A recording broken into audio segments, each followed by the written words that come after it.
14 अगस्त 1947 को क्या हुआ था? मुल्क आज़ाद हुआ था। अभी आज़ाद हैं अपन? अभी अपन कहाँ पर हैं मौजूद?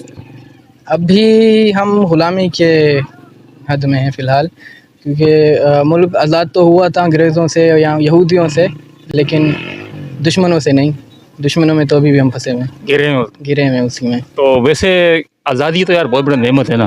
बाकी आज़ादी तकरीबन है, 80% आज़ादी है। आज हम अपनी आज़ादी में घूम रहे हैं, फिर रहे हैं, खा रहे हैं, पी रहे हैं। नमाज़ों के लिए भी आज़ाद हैं, जो हमारी मेन आज़ादी थी इंडिया से अलग होने का, वो इसलिए क्योंकि मुसलमानों को आज़ादी इस सबसे पहले तो नमाज में नहीं मिल रही थी।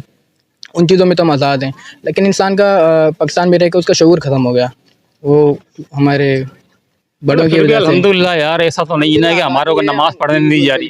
वही तो कह रहा हूँ, 80% तो हम तकरीबन आज़ाद हैं हर चीज़ में। पाकिस्तान में मुसलमान भी खुश है, नॉन मुस्लिम भी खुश है। ना मुसलमान भी किसी चीज़ की